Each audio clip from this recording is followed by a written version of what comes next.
Ndagira ngo mbasuhuze mu izina rya Yesu Kristo umwami Imana nashimwe. Nitwa Mukeshimana François, ntuye mu karere ka Huye, Paruwase n'umudugudu ni Matyazo. Imana niduhana umugisha. Ndagira ngo tuganire ku magambo ari mu gitabo cy'Itangiriro ibice 12 ku murongo waho wa mbere turasoma tugeze ku wa 4. Haranditse ngo Uwiteka ategeka Aburahamu ati va mu gihugu cyanyu usiga umuryango wanyu n'inzu ya so ujye mu gihugu nzakwereka. Nzaguhindura ubwoko bukomeye, nzaguha umugisha, nzogeza izina ryawe, uzaba umugisha, kandi nzaha umugisha abakwifuriza umugisha, kandi uzakuvuma nzamuvuma, kandi muri we n'imo imiryango yose yo mu isi izahererwa umugisha. Aburahamu aragenda nk'uko Uwiteka yamutegetse. Imana yacu nitugirire neza. Dusome andi magambo ari mu kubara mu bice byaho 23 ku murongo waho wa 18. Dusome mu izina rya Yesu. Haranditse ngo aca umugani uhanura uti haguruka Baraki wumve, tegera ugutwi mwene Sipori. Imana si umuntu ngo ibeshye, kandi si umwana w'umuntu ngo yicuze. Ibyo yavuze no gukora ntizabikora, ibyavuye mu kanwa kayo no gusohora ntizabisohoza. N'aya magambo ndagira ngo tuganireho. Ijambo shaka tuganiraho ni ijambo ryitwa guhamagarwa n'Imana. Bene data, icyo nshaka kuvuga, umuhamagaro w'Imana urakomeye. Icyambere ntago ugizwe nuko twitwa bahamagawe, ahubwo ugizwe no kwitandukanya n'ibyo twavuyemo tukajya mu byo twashyizwemo. Nibwira neza namwe mubisobanukiwe ko Imana iguhamagaye ibifite aho ikuvanye naho ikujyanye.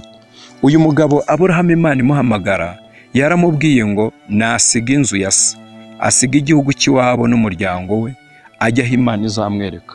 Imusezeranye imigisha yose dusomye.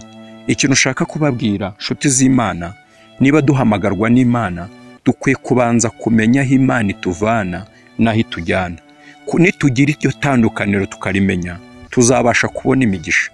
Aburahamu ntiyashoboraga kubona umugisha n'umwe mu migisha yose dusomye muri Bibiliya atarava mu gihugu cy'iwabo, atarasiga umuryango n'inzu ya se ngo ajye aho Imana izamwereka.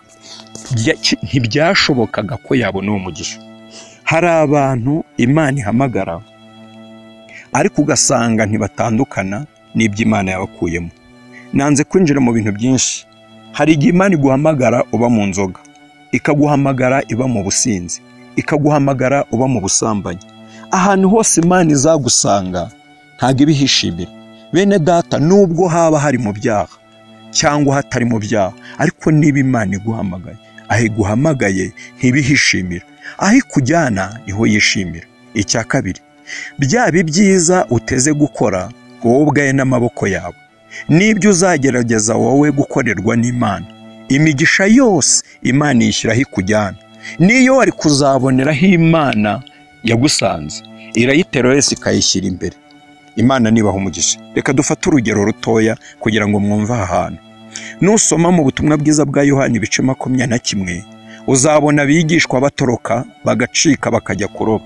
Yesu abasanzeyo ngo yasanze bakesheje ijoro ntacyo bafashe. Ngo arababaza ngo none mufite iki? Baramubwira ngo abana bawe nta kintu dufite. Arababwira ngo nimujugunye iburyo murafata. Barangije ngo gufata, icyo biri twereka nuko barobye amafi barayabona.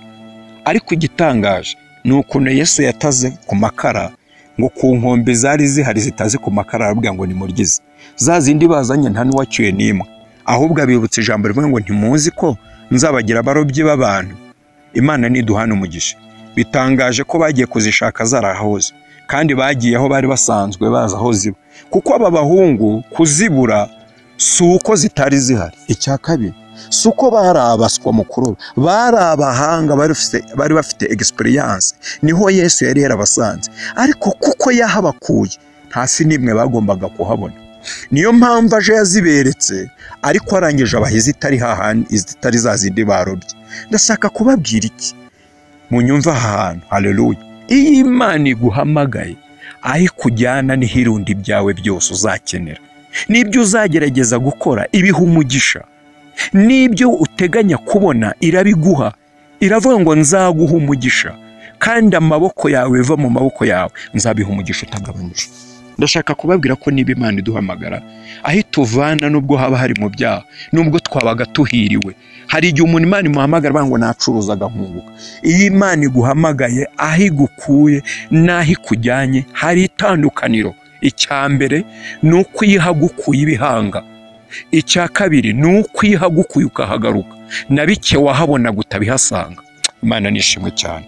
Ndagira ngo mbabwire rero ikintu cyitwa guhamagarwa n'Imana tukagendana nayo. Mvuga ibintu bikeya, Imana niduhana umugisha. Haleluya, haleluya. Reka mbabwire ibintu bikeya kugira ngo twitabire umuhamagaro w'Imana, kugira ngo tuzagendane nayo tugere aho Imana idushaka. Icya mbere ni ugutandukana n'ibyaha, kwihana ibyaha, umukristo akitandukanya n'icyaha. Icya kabiri ni ugusenga Imana. Icya gatatu ni ugukiranuka. Gukiranuka, iyo bavuze gukiranuka, ukiranuka mu bice bitatu.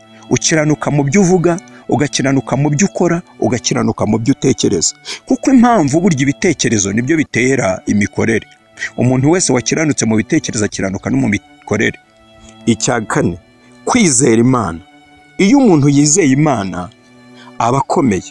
Bene data, niba dushaka kugendana n'Imana twuzuze ibi bintu bine, Imana niduhana umugisha. Imana izaduha umugisha yavuze, kuko yamubwiraga ngo ukuvuma nzamuvuma, ariko ugusabira umugisha nzawuguha. Reka nsobanure ku muvumo n'umugisha.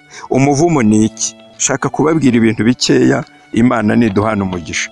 Iyo bavuze umuvumo, umuvumo w'Imana ni uburakari Imana isuka ku muntu wakoze iby'Imana idashaka, kuko umuvumo uva ku kibi wakoze. Icya kabiri, umugisha w'Imana ni ineza y'Imana ku muntu wayo, ni imirimo myiza Imana isohoza ku muntu wayo. Ndagira ngo rero mbifurize umugisha mwahabwa n'Imana kubwo guhaguruka, mbabwira ngo mube mwegera Imana, mubashe guhaguruka mwegera Imana, muyisange, kuko Imana iduhamagara aho itujyana niho hari umugisha, ariko aho idukura hari umuvumo. Ndagira mbabwire rero nongere mbisubiremo, umugisha ni ineza y'Imana ku muntu wayo. Uyu mugisha tuwusanga aho itujyana, ariko umuvumo ni uburakari Imana isohoza ku muntu wayo, bikagaragazwa n'ibikorwa, nawo tukawusanga aho iyo twasubiyeho yadukuye. Uyu muvumo tugendaho, Imana iduhana umugisha. Ndashaka kuvuga ibintu bikeya, dusenge Imana, Yesu aduhana umugisha. Ikintu nshaka kuvuga ni ikintu gitoya cyane kugira ngo twihute tuganire. Imana isezeranya Aburahamu kumuha umugisha, yamuhaga umugisha w'uburyo butatu. Icya mbere, umugisha ku gihugu. Icya kabiri, umugisha mu butunzi. Icya gatatu ni umugisha mu muryango. Abantu ba Aburahamu bakaba abantu b'Imana, bakaba ubwoko bukomeye. Abantu babona bagatangarira Imana, ku buryo babona abantu ba Aburahamu bakavuga bataba abantu kuki batandukanye n'abandi, bakaba bati ni abantu Imana yahaye iki? Umugisha. Ni ubwoko Imana yahaye umugisha. Mbifurije umugisha uva ku Mana, nimuguma aho Imana yabashyize niba muhari, ariko niba mwaranavuye aho Imana yabashyize musiganirwe kujyayo, kuko aho tujya niho hari umugisha, ariko aho tuva niho hari umuvumo. Kandi umuvumo ni uburakari bwose Imana isohoza ku muntu, bikagaragazwa n'ibikorwa, ariko umugisha ni ineza y'Imana isohoza ku muntu wayo, bikagaragazwa n'ibikorwa. Nanjye ndabinginze ngo murusheho kuba abantu b'Imana, ariko musiganirwe kubaho Imana ibashaka. Imana nibaha umugisha. Ndagira ngo dusengane Imana nyiricyubahiro, Imana nibishimire. Mwene data unyumvishe, birashoboka kuri gukeresa, birashoboka ko utaratandukana n'iki Imana yakuvanyemo kera. Si rimwe si kabiri, kivuze inshuro nyinshi, ariko kucyumva mu bitekerezo birakugoye.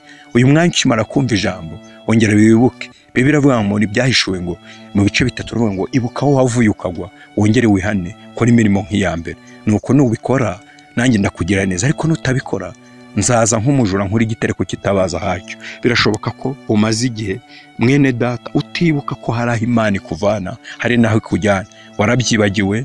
Kandi intambwe yo kubyibagirwa begenda bigaragara uburyo witwara. Urakitwara nk'abo wavuyemo, uracyagenda nk'abo wagendanaga nabo, uracyarya nk'uko waryaga, uracyarwana, uracyafite intambara nyinshi zigaragaza ko utimutse. Ariko uyu munsi nkwifurije kwimuka mu izina rya Yesu. Reka dusenge kubwira ijambo Imana nyiricyubahiro. Data wa twese nyiricyubahiro, duce bugufi twebwe twese twumvishije ijambo, ari ngiye uryigishije n'abanteze amatwi kuri rubuga. Biravuga ngo umwigisha agabane n'uwigisha. Nanjye rero ndanjye ndakwinginze ngo umuntu wese wateze amatwi twongeye kuzirikana ese aho Imana yadukuye twarahavuye turagenda cyangwa aho turi niho tukiri. Ndasenze ngo twambike imbaraga utuvomerere. Hari igihe ubugome bwacu, hari igihe gukiranirwa kwacu kugaragara imbere yawe bigatuma tutabona umugisha. Sengera umuntu wese wumvishira ijambo umuhe kwaguka no kwimuka mu buryo bw'umwuka, kandi uko yigenda yimuka mu buryo bw'umwuka akagenda yimuka mu buryo bw'ibitekerezo no mu buryo bw'umwuka, azagenda yimura ibikorwa bye. Hari ibikorwa yakoreraga ahadakwiye, hari ibyiza avangaga n'ibibi, hari imivumo yivangaga n'imigisha. Ariko ndasenze ngo ubutware bwawe burusheho kwegera abantu bawe. Turarwana no gushaka imigisha, ariko ndagira ngo mbasuhuze.